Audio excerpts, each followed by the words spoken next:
What are the commonalities among leaders who sustain excellence over an extended period of time?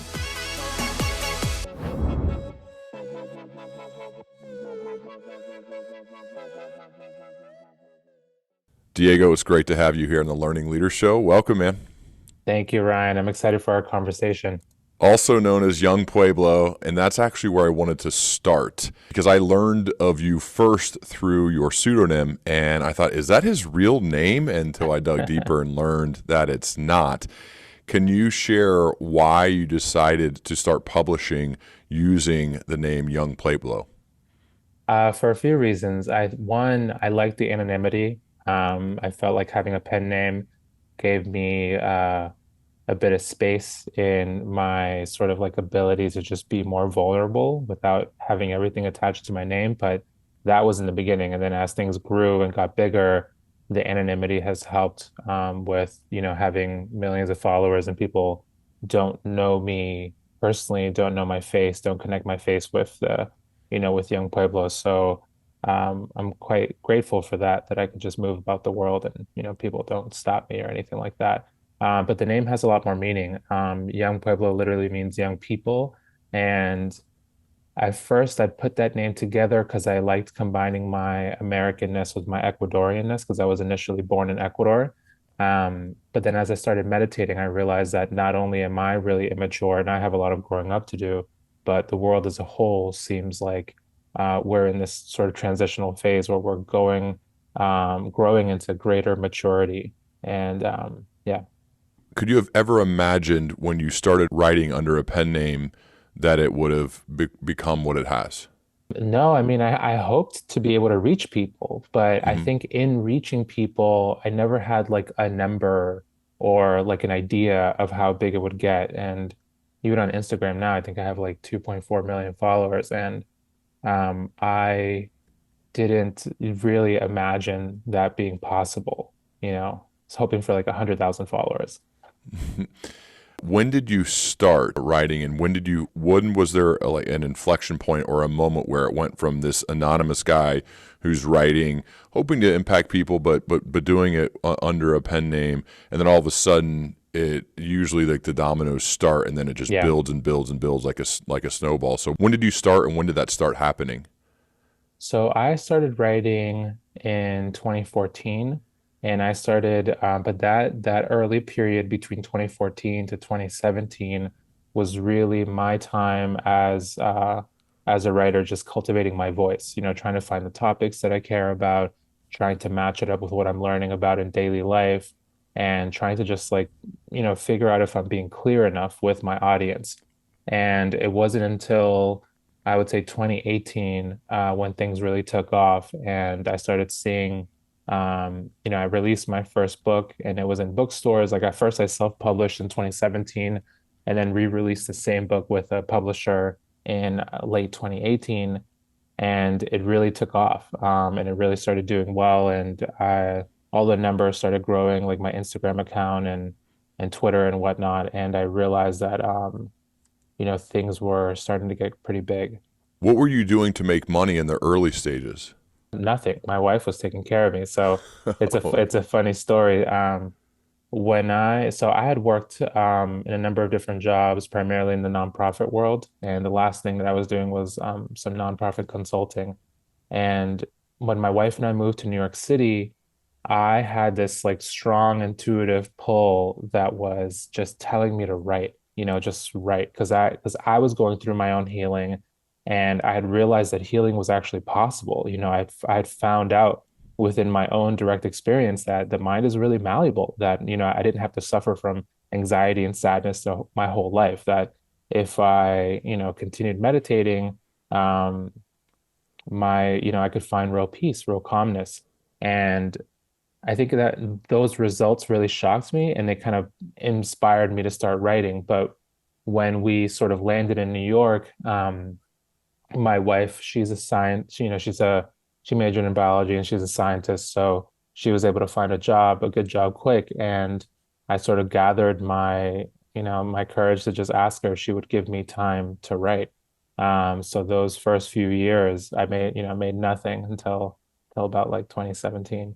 Wow. And Yeah. you said you had to go through your own healing. What were your issues that you were working through?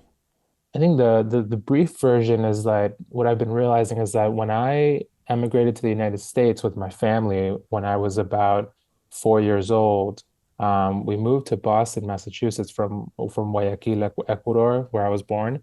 And the transition was difficult because we went into the situation where we were just experiencing extreme poverty in the United States. Like it was very hard for my parents to, you know, pay the rent, to get groceries, and it was just a constant struggle that I was seeing on their ends that was affecting their marriage, affecting our household. And my parents, my dad worked at a supermarket and my mom worked cleaning houses. So we were in a pretty strict poverty trap.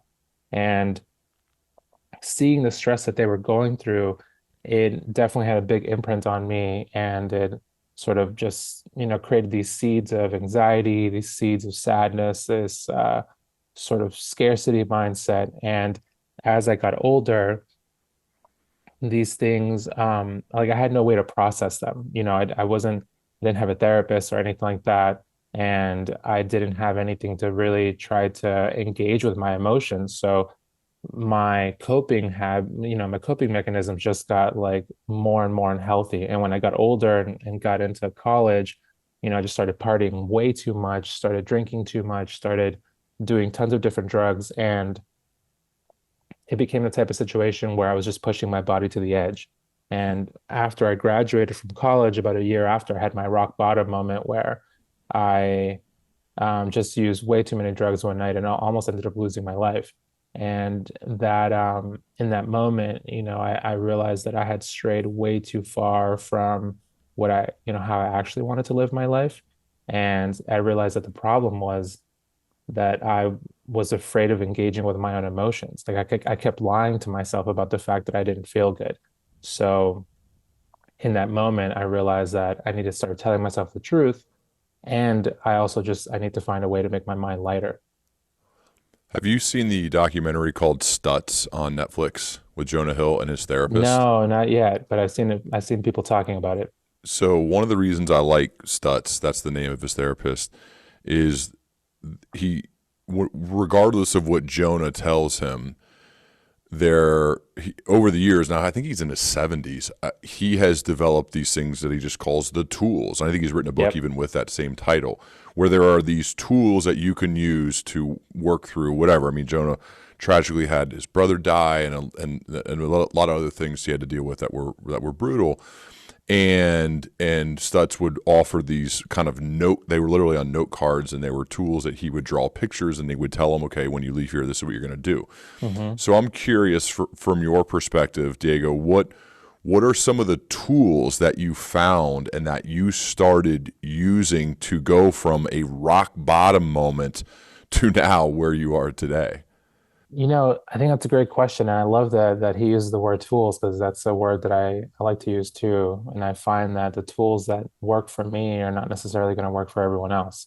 Hmm. Um, But what I did initially, especially after that moment, was I started practicing radical honesty with myself, right? Not with other people, but with just between me and myself. And that was something that um, I knew was like one of my struggle points because I was just constantly lying to myself about, not wanting to admit that I don't feel good, that I have, issues I need to work out.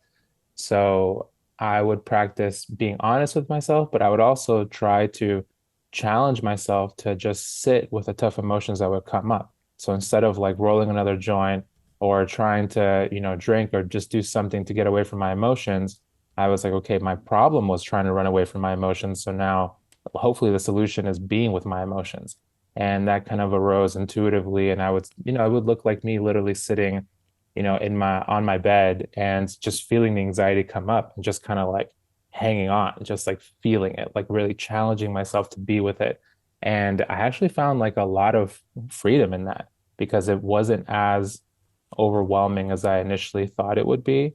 And but the real tool came about a year later when I started practicing Vipassana in the Goenka tradition.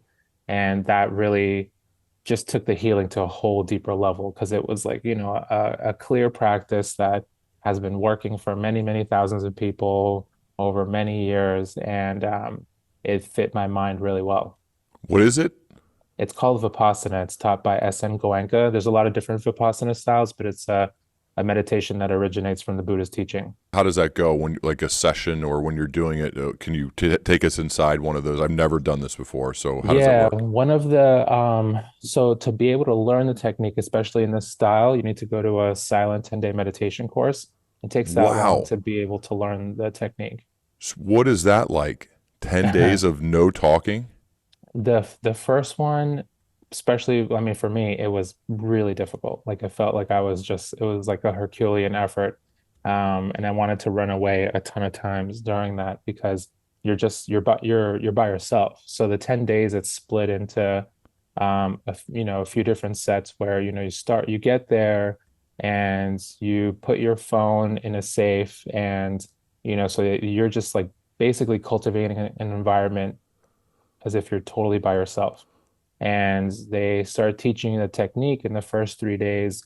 You focus on the natural breath and being aware of that natural breath. And for those 3 days, being aware of that breath helps you calm and concentrate the mind. And then once you hit the middle of day 4, they teach the actual Vipassana technique, which is observing reality as it is within the framework of the body. And that will introduce you to the truth of change. And you're there and you're meditating for many, many hours a day. And on the 10th day before you leave, that's when you start talking with other people and processing with them and just, getting back to your usual self. But when it's over, and especially when you go back home and another challenging situation happens, you realize that you're not reacting as intensely as you were before. That like there still may be anger there still may be anxiety or sadness, but it's not as dense as it used to be. And that's when you're like, oh wow, this actually worked. I gather the key takeaway learning is life is full of events and circumstances. What you've gotten a lot better at and what you're teaching others to do as well through your writing and through speaking is how we choose to respond. Yeah, exactly. And that then will determine the outcome of that particular event in that moment. Am I on the right path? Oh, totally. I think it's learning how to respond, especially in like a clear, calm manner where you allow yourself to slow things down. Because I think that's one of our problems is like we will react with such speed and intensity that we almost feel like we don't even have a chance to decide what we want to do. It's just a reaction that pops up. But in reality, when you start building your self-awareness, you can slow down and I think that's like one of the key things, like whether you meditate or not, whether you see a therapist or not, I think like something you can walk away with is just try slowing down in a difficult moment. Examine yourself, examine what you want to do and versus what would actually be beneficial for you to do in this moment, which could be two very different things. And yeah, I think if we practice slowing down, it can show us a world of possibilities that we didn't see before. Let's think of the highly stressed senior VP of product or sales at a Fortune 50 company who is in a lot of meetings every day. They have to make fast decisions. People are coming at them wanting to get on their calendars, so they're time stressed, they're Hmm. decision fatigue. They've got all these things. And they hear this and say, Diego, dude, I can't slow down, man. I got to go, go, go, go. I got to make decisions. And sometimes I mess them up. And it's just the way it goes, man. When you hear somebody say that, which I think is very real for people, Yeah. how do you respond? I think every individual, no matter how hard we work, we do have free time available to us, like either before work, after work, or between little moments of, while we're working. And I think you want to sort of ask yourself and reframe it. It's not like you're deciding to spend your time in a way that, doesn't, is unlike the rest of the way you spend your time, but it's actually an investment. Like you're making an investment in yourself by taking a moment to actually practice some form of meditation or to see a therapist or do something that's going to alleviate the density of your mind because we don't realize that we're carrying so much conditioning from the past. And this conditioning, it limits our ability to see reality as it is. It limits our creativity. It limits our energy. It limits our ability to connect, different points so that we can see old problems in new ways. And I think that by far will limit your productivity. So if productivity is something that you care about, you need to realize that you can cultivate your mind to be way more productive while also simultaneously being less stressed about what you're doing. So I think if you're like a high achieving individual, I think about it in terms of investing in yourself and being able to create from a place of peace as opposed to a place of stress. And with anything, like think of meditation as a mental gym, like the same way that you're going to cultivate your body, you need to cultivate qualities in your mind, and it's going to take time. So like when I was just in a meditation retreat for at the beginning of this year for 45 days. And what I realized in that time was like, man, I'm just in a gym. Like it's just a mental gym. Like I'm developing the qualities, like the muscle of presence. Like I'm developing the muscle of awareness, the muscle of equanimity, the muscle of compassion. Like these are qualities that were in my mind before, but they were just really weak. You have a very calming presence. I think it feels good to be in conversation with you. I would imagine other people will probably tell you that. Do you work like not as a therapist, but kind of, you know what I mean, with people, with leaders? Is this some work that you actually do? No, no, I work with the masses. I'm just a writer. I've refrained from working with individuals, and I'm not opposed to it in the future. Right now I've just been focusing on writing and speaking, and a lot of my time also goes into this venture capital company that myself and Jack Cornfield and Bradley Horowitz and a few other good people have developed that is really focused on scaling compassion. So we're investing in companies that are actively building their products and their platforms with the well-being of the user in mind. Whether they're wellness companies or not, they're just creating their platforms in a way that you'll be able to use whatever it is that they're creating without any sort of shady business in the background that's trying to make you, more addicted or whatnot.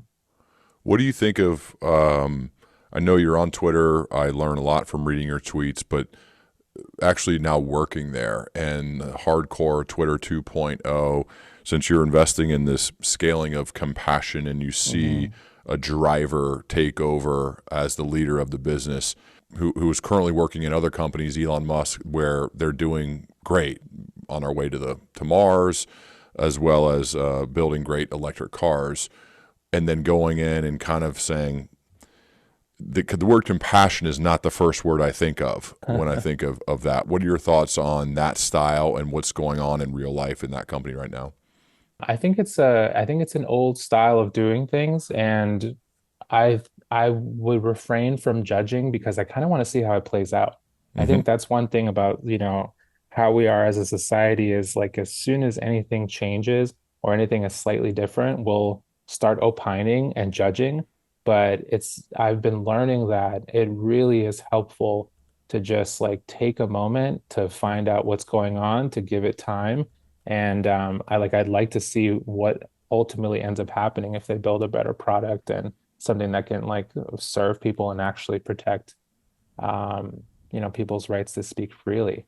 On the other end, though, I think what I'm interested in terms of supporting companies that are building their products in a compassionate manner, they're still going to be competitive companies. They're going to be companies that are still trying to turn a profit, but the way that they treat their workers, the way that they treat the people who are their users, like I think coming into it and designing with compassion as primary mindset, I think that's something that is not only needed, but I think we can actually prove that compassion is good business. Similar to the clothing industry, where a lot of people were sort of fed up by the way that clothes were made, by fast fashion and whatnot. So all of these different brands have popped up that have, that are not only selling you good clothes, but they're telling you about the process and that they're telling you that this process is done in a much more compassionate manner. And people are attracted to that. I think the same way that same sort of mentality is going to be adopted in tech, and it's not going to like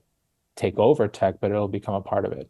What are some good examples of a company or two who understands that compassion is good business and they're doing this right now? There's one company called Oh Yeah, that I really love and that we actually invested in, and they're, actively trying to create a wide set of tools for mental well-being. And it's What's it supported called? by, it's called Oye, Oye. Oh, It's a okay. word in Spanish that means like it like calls you to attention. Okay. Um, and it was set up by Jay Balvin, who's a famous musician and in Latin America, and he, went through his own sort of mental health struggles and realized the importance of this. So I'm pretty excited about this company coming out, and there are a few others like Peoplehood, where they're trying to help people connect with each other to learn how to actually communicate with each other, even with strangers, and a few others that, I think are just like going to be the next wave of companies. I really like how you answered that question about Twitter because Mm. it would have been easy, I feel like, for you, almost a layup to say, to shift immediately into being judgmental and sharing kind of negatives about it. And I Yeah, think yeah, what you proved is there's like I think like judgment and curiosity are on opposite ends of the spectrum. yeah. And I find I'm really attracted to people who are on this end. This is the curiosity end of that Mhm. spectrum, no matter what it is, to say, maybe ask, I wonder what's going on. I wonder why they're like that. I wonder what will happen. I'm going to reserve judgment and wait and pause and not go as fast and immediate, which is the opposite, Diego, I think, of how people are today. There's immediate judgment, immediate negativity at times about everything versus how you responded to say, I'm curious. I want to Yeah, see what I really happens. want to see how it plays out. It's Yeah. honestly, and I watch it closely. It's not like But I'm I'm. so on a grander scheme though, like that philosophy. Can you share more about that kind of view of the world and how you approach people, places, and things as opposed to immediately judging them and going and shifting to the curiosity mode instead? Yeah, I think it's one thing I noticed about the human tendency is just that we move from extreme to extreme, Yeah. and we are such social beings that the moment that we're not part of the pack, we get super scared. So you find that happening all the time in social media, and I've been, as social media has become more and more expansive in the way that it's sort of encircled itself and combined itself with the news cycle.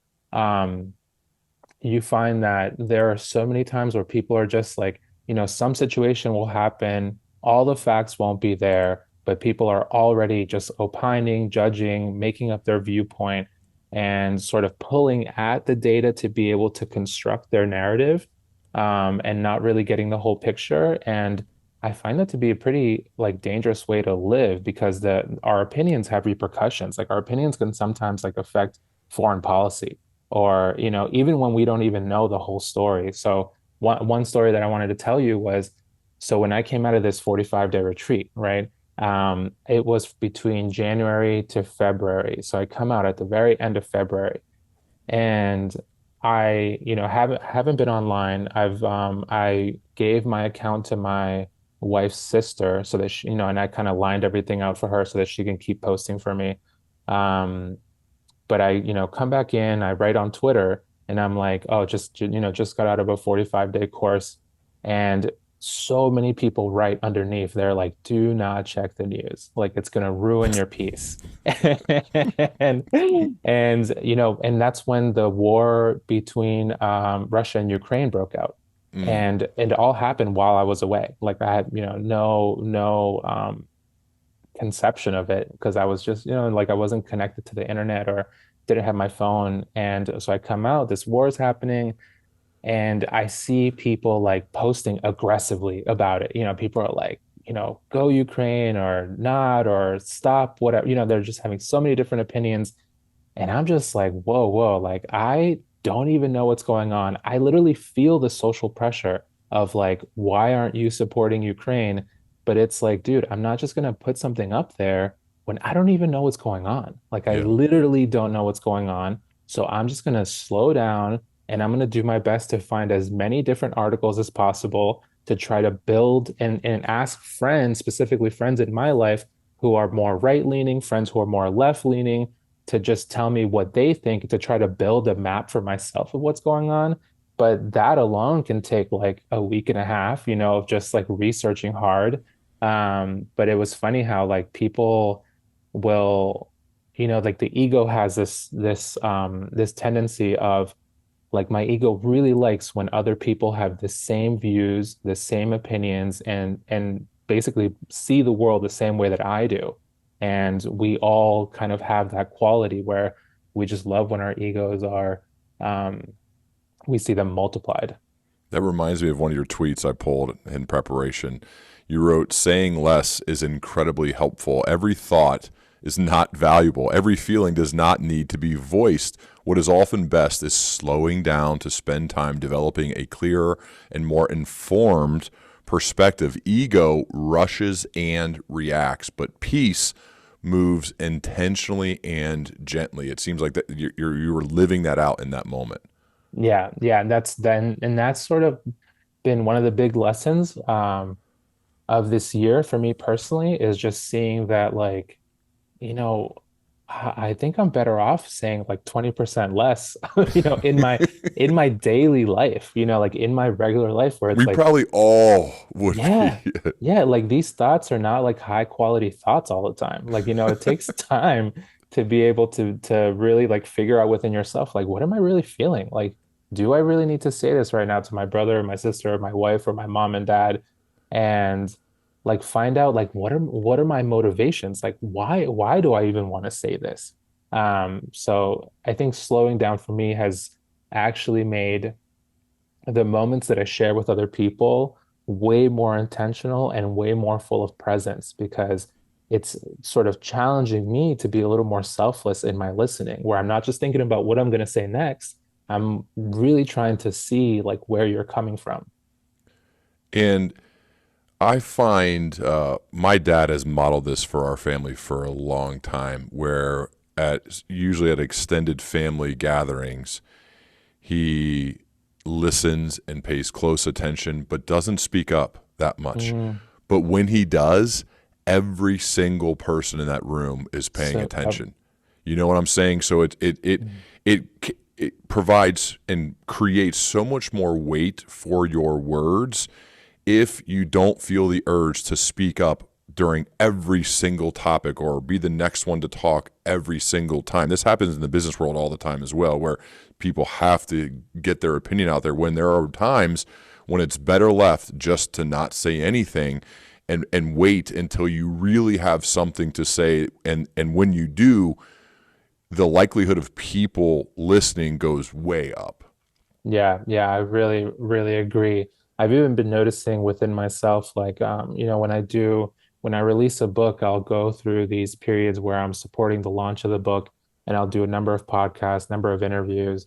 And I find it so helpful for the period after that where I'm doing no interviews, no podcasts, and will intentionally be like, I need to just stop so that I can allow my mind to make different connections. Because if not, I'm just going to be sort of repeating things in a similar way, and I won't allow the story to evolve and to continue growing organically. And I find it, I don't know, not only rejuvenating, but also just like it helps me with my own creativity with like saying my story and the points that I'm trying to make. You write a lot about relationships and about friendships. Mhm. I'm curious in your own personal life, what to you makes a great friend? Oh, that's a great question. I think it's a combination of someone who, like, you have that intuitive connection with, but they also have the quality of being able to appreciate you enough and vice versa, appreciate you enough that they are not afraid of you growing and changing. Like Mm, I have one friend that my friend Lennon who we met in the fourth grade, and we've been friends, for Jesus, it's wild even saying it for like 25 years. Like it sounds, we just spent like myself, my wife, him and his daughter, we just spent like 5 days together. And just sharing the Thanksgiving break. And then after that was also my birthday. And it's amazing how low pressure this relationship is. And I think it's because it's so low pressure and so not demanding. It's just like it's easy for us to be around each other, and it's easy for us to like just like go through these movements of change where at first it was always just the two of us hanging out, but now it's like us with his daughter and my wife, and it's the dynamic has changed, but the love is still there, and it still has qualities of the past of how we used to be when we were just trying to have fun and make jokes, but now it's like we're sharing life together, and we're like um this like chosen family. So I think it's like the quality to grow as an individual and simultaneously appreciate another person's growth. I love it. That also happens in a marriage. And you've mentioned your Yeah. wife multiple times and how she essentially supported you at the beginning of you Oh yeah, she's the becoming boss. Yeah. a writer. So, but you guys have had to have gone through dramatic change because she goes from being Huge, the man. sole provider where you're because I could see honestly like people judging you guys and making fun of what is Diego doing? He just sits in Oh, his room there and writes under a fake name. I mean, that's you know what I'm that's saying? Like that'd exactly what be happens. Yeah. but you go from that though, where people probably made fun of you guys to now where you're this Yeah. famous writer, philosopher who's helping people all over the world. You're on national TV everywhere, right? Followed by millions of people. How did that impact your relationship, your marriage? It's interesting. I feel like my wife and I have had like two relationships. Like there was a time where we just loved each other, and like we met really young. She was 18 and I was 19, and we met in college, and we've been together for a little over 15 years. We've been married for 7 years. And but that first half, the first sort of 6 years of our relationship were extremely chaotic. We didn't know ourselves as individuals. We didn't know how to communicate properly with each other. We were constantly blaming each other, trying to win arguments, sharing all of our tension with each other, even if it was illogical. And it really felt like being in a hurricane. And it wasn't until after we both started meditating, and we both meditated in the same Vipassana tradition, that slowly our emotional maturity started growing between the two of us. Like slowly we started developing self-awareness, and slowly we started realizing that, oh wait, the problem isn't you. It's actually the way that I'm reacting to this situation. It's the way that this narrative is being formed in my mind. And sometimes, granted, I'll say something that I should apologize for. She'll say something she should apologize for. But I would say like 90% of the time, it's like, dude, I'm just like, my mind is trying to make a problem that isn't even really there. And she found the same thing within herself. It's like, well, my mind is too hot right now, and it's looking for trouble. And once we started becoming aware of these moments, we started voicing them to each other. We were like, hey, like, this is happening. I don't feel good right now. I want to be aware of that, and I'm trying to let you be aware of that too. And we would, share with each other where we are in our emotional spectrum, so that we are just like a little more cautious and gentle with each other, so that we don't, like, I don't know, accidentally fall into any traps where we start an argument that shouldn't even be happening. Um, but I think the beautiful thing about our relationship was that she did have a lot of trust in me to give me those like 2.5 years where I didn't make any money, and she was able to support us.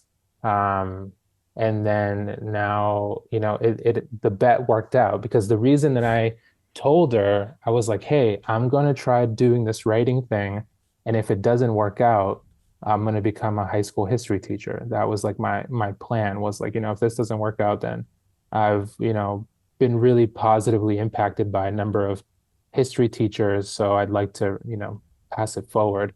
Um, and I think she liked that I had a plan. And so she was like, all right, let's roll the dice and see what happens. Wow. It's a pretty incredible story. You wrote a post that's titled 11 Unforgettable Truths 2022 Taught Me. And one of them is people pleasing gives away your power. Can you unpack that and share more about this idea of people pleasing and why it gives away your power? Yeah, I think that's a big one. I feel like it's common for us to try to support peaceful situations by just doing what we can to please the people around us. But in a lot of ways, if you let that become one of your major patterns, then you're just gonna end up never doing the things that your like self-love really wants you to do for yourself. Like self-love, it's gonna require you to like put a lot of time into developing the qualities that you currently don't already have.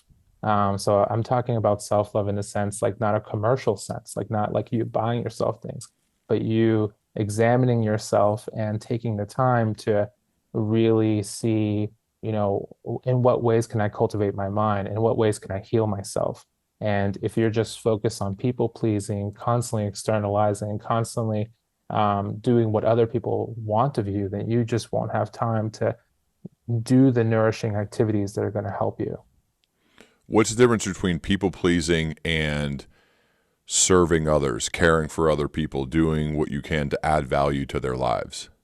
Oh, yeah, they're very different things. So, like, people pleasing, I think, goes to an extreme where you're not just serving people, but you're doing the things that people sort of expect of you or want of you, or, will either get upset if you don't do them.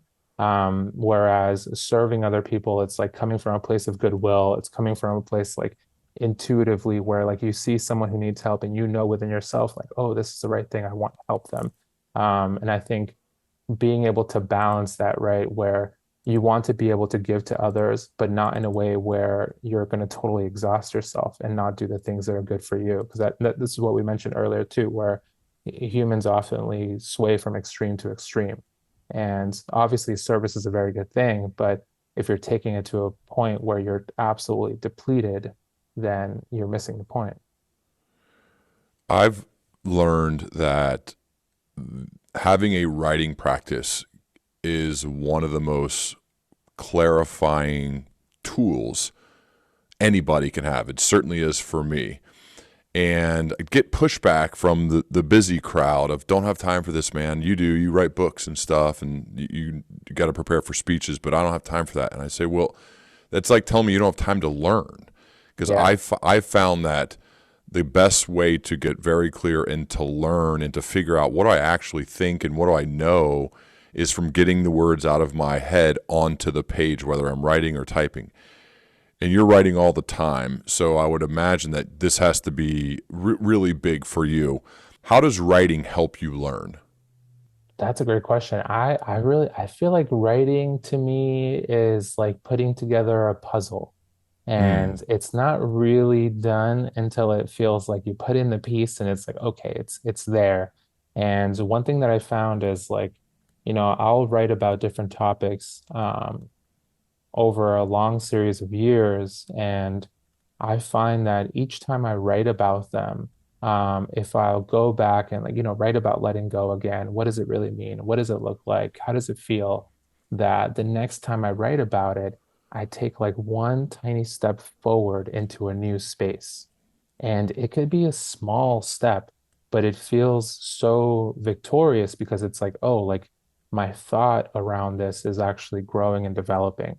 And it can take years. And I feel like writing, like you said, it not only shows me what I've been learning, but it's almost like helping me discover a new world that wasn't Mm. already there. The reflection process is something, again, that is just skipped over by, I think, too many people. And I work with leaders and ask about, well, what's your process for reflection? What's your process for, or even get tactical and say like an after action review on how you performed or what you did, whether it's business or otherwise. Let's again think about a tool or tools for someone who currently, when they look in the mirror, realize, I don't really do that much. I don't reflect. I don't really have any sort of reflection process. Yeah, I think about stuff every once in a while, but for the most part, I just kind of move forward. I just Yeah. go on to the next thing because, again, I'm busy and I have a lot going on. What's a tool or some tools people could use to create and have a better reflection process for themselves? That's a great question. I think there's two simple ones that I tried to abide by as well each day. And one is like literally taking a moment to just think about something that you're grateful for, because that's automatically you're reflecting there. The other part is doing your best um, to take a moment similarly, like you're doing so for gratitude, but to just reflect on the fact that everything's changing. And I think that's really powerful. It's something that we're constantly forgetting, similar to what you were saying about self-awareness, that a lot of people think that they're self-aware, but they're actually not. I think similarly, a lot of people think that they're embracing change, but they are not. Like change is, I think, one of the biggest points of conflict in our mind. And if we're able to develop a new relationship with change and develop a sense of appreciating it, I think it'll release a lot of the tension. And I think if you're able to take a moment to reflect on that, you'll see like where you're not appreciating change. And I think that could be pretty helpful for individuals. What about for skeptics? There has to be lots of them in this world. Oh, young Pueblo, that's the woo woo stuff. Yeah, I don't have time for that. I don't know about that stuff, man. You got to hear that. I'm sure you do. I Yeah, know yeah. I hear that. What is your response to skeptics? Oh, I wish them well.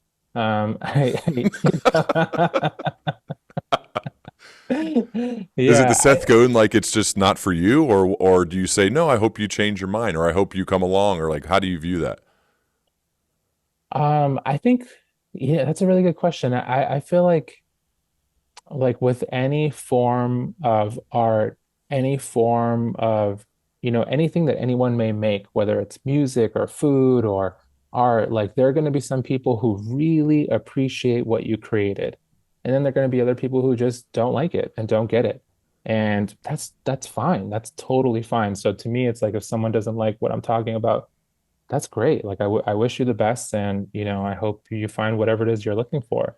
D And Does that so ever upset you, or do you ever get put a chip on your shoulder and it motivate you? Um, no, it doesn't upset me, and I definitely don't try to let it motivate me. I try to write what feels pretty genuine to me and what I feel like is important for people who are on their personal transformation journey or who are trying to improve their relationships. But other than that, like, I know that I can't hit 100%. Literally Hmm. the best that you can do, the best, like even on Amazon, right? When you like get your ratings, the best that you could do is get a 4.9. You're not going to get a 5. Like it's impossible to get a 5. So to me, it's like if I'm doing well and serving the audience that comes organically to me, then that's all I can really do. And I think for people who are skeptical, um, I think it's actually great because the same reason that I really feel like it's important to understand that what's valuable to me and what has really helped me, which has been meditation in my personal life, in my own mind, that's not necessarily going to help everyone.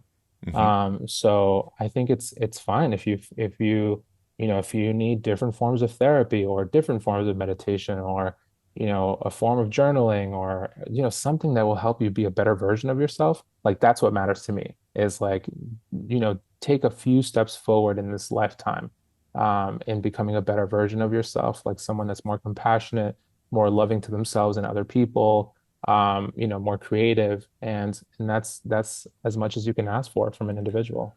I had a friend of mine named Todd Henry. He's been on the show a few times, an amazing writer and thinker and speaker. And Todd uses great analogy when it comes to motivation. He said there are clean and dirty fuels. And the dirty fuel is the kind of F the haters type, chip on your shoulder. I'm gonna show them, watch me.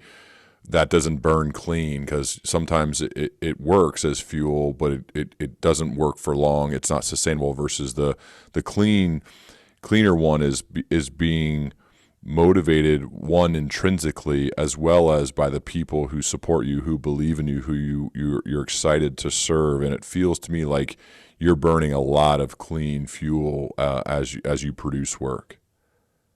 Yeah, thank you. I've learned over time that it's not that valuable to read the comments and it's not that valuable to read the reviews. It's I think what's a bigger representation of, if you're actually being clear, if you're actually helping people, are like the random emails that you get about like, oh, like this really helped me through my divorce, or oh, this has really helped me, spring up a new relationship, or this has helped me with the passing of a friend or something like that. And those like small signals combined with whomever you meet, like at your, events you may have, like book events and whatnot, or the actual book sales, it's like, that'll give you a clearer picture because I think sometimes when people like, I totally feel like it's fine to be able to say, oh, like this work isn't for me. Like this, I don't like this. That's totally natural, normal, and beautiful. On the other end is like someone hating your work, someone like getting energized by how much they don't like your work. Like then there's some like psychological issue there. Like something's going on with this person and they need help. Like if you're like feeling so vehemently against something that it gives you, you know, it's like riling you up into just all this tension and agitation. Like that's very different from just being like, oh, this isn't for me. So to listen to people who are like really hating hard, it's like you don't want to feed that for yourself or for them. I would imagine you get bombarded with people sending you emails, DMs, in-person events who, let's say, Diego, they're a little bit earlier in their career and they're not fully sure what they want to do, but they do want to do good. They want to leave a positive dent in the world, right? They want to make a difference. What are some general pieces of life slash career advice you give to that person? I think the primary advice, I think above all other, is consistency and continuity. Like you got to keep going. Like even what you just said, man, you made like 500 or so episodes. Yeah. Like that's what got you here. Yep. Like I've written tons and tons and tons of things. Like that's what's gotten me here. And I've had these, sort of interesting moments while I was emerging as a writer, on Instagram. I saw a lot of other writers who I thought had incredible talent. Like I'm talking really, really special talent. And at some point they just stop. Like they Hmm. just stop. Like, they hit 70,000 followers or whatever, and they just stop producing for whatever reason. And I've seen that happen a number of times of like really high quality people. And I don't feel like I necessarily write better than them. I just kept going. Like I just didn't stop. And but what I do find is that, like now I'm getting to a point where I'm like I feel okay at this writing thing, but I feel like I could really get better at it. Like I just now can get better at it because I've developed enough experience. So it's really about you gotta just gotta keep going. Yeah, Mayor Eric Adams told me, I'm not going to win or beat you with brilliance, but I will with endurance. I really, Yeah, I identify with that. I'm like, yeah, me too. it's not going to be that brilliant, but over time, the consistency will continually increase the quality and the value it brings. And I'm going to get better. And I'm committed to that. And I think people understand that. And that's obviously your work. Speaking of that, though, you hit the New York Times bestseller list, you get millions of followers. How does that make you feel about the next book or the next thing that you publish? Because when you've had this past, I guess you just call it a outworthy success, meaning Yeah, outside yeah. of yourself, because all you can focus on is the work. You can't really focus. You try to sell the book and you do everything you can, but you can't focus on too much of that stuff. But how does it make you think about the next one and living up to the things that you've accomplished in the past? It honestly, it doesn't stress me out. It more so inspires me on a personal level, like like the first book that I wrote was called Inward, and it was a very slim, minimalistic poetry and prose book. And after writing like that, writing that book felt so hard. It felt so difficult. And then I did Clarity and Connection, which was also a poetry and prose book. But after I wrote Inward, I was like, okay, I know how to do this now. Like I Mm. know the structure. And I was like, let me do it better.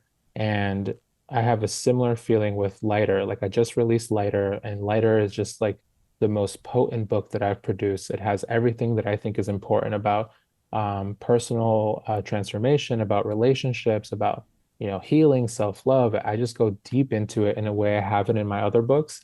But now I know what it's like to write a nonfiction book.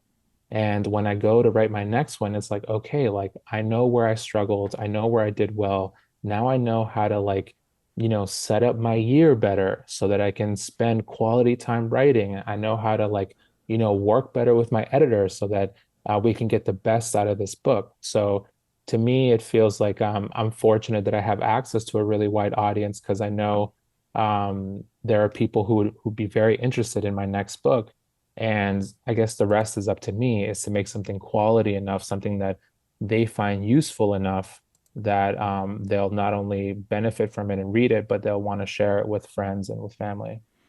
It's really impressive, man. Your consistency and ability to keep going has now produced amazing work. The most recent book's called Lighter, Let Go of the Past, Connect with the Present, Expand the Future. Beautiful cover art too, man, and the inside's even better. So huge props on that, Diego. And thank you so much for being here today. And I would love to continue our dialogue as we both progress, man. Oh, I would love it too, man. Ryan, this has been great. Such a like organic, real conversation. I really appreciate it. Awesome, man. Appreciate it. Thanks, man. Yeah, thank you.